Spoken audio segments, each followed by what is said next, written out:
সালামু আলাইকুম রহমতুল্লাহ। আলহামদুলিল্লাহ, আমরা একটি ইতিহাসের সাক্ষী হলাম আজকে। পুরা বাংলাদেশ যার দিকে তাকিয়ে নতুন একটি বাংলাদেশ অর্জন করেছি আমরা। দ্বিতীয় স্বাধীনতা অর্জন হয়েছে। আমরা সেই 16ই জুলাই যে শহীদ হয়েছে যে আবু সাইদ ভাই, তার বাসায় আমরা এসেছি। আর আম্মার সাথে আমরা কথা বললাম। আমরা ছাত্রী শিবিরের একটা ক্যালেন্ডার উপহার দিলাম।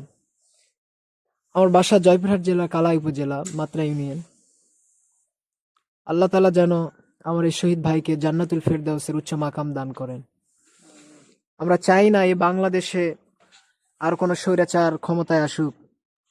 চাই না এই দেশে কোনো আর ষড়যন্ত্র হোক। হাজার হাজার ছাত্র জনতা তাদের বুকের তাজা রক্ত বিলিয়ে দিয়ে এই বাংলাদেশটাকে দ্বিতীয়বার স্বাধীন করেছে। এই যে দেখুন, বিভিন্ন ধরনের এখানে স্মৃতি তাদের এখানে দেওয়া রয়েছে। প্রধান উপদেষ্টা ডক্টর ইউনূস সাহেব তিনিও এখানে এসেছিলেন। এরপরে বিভিন্ন রাজনৈতিক নেতাকর্মীরাও এসেছিলেন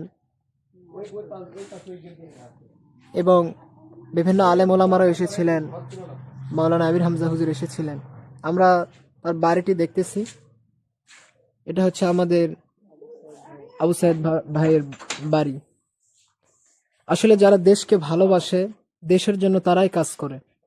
মৃত্যু একদিন আমাদের অবশ্যই আসবে, কিন্তু সত্য পথে থেকে মৃত্যুটা হওয়া আমাদের জন্য অনেক সৌভাগ্য। এই যে আমার মামা হচ্ছে, আমার দিকে একটু কয়েকটা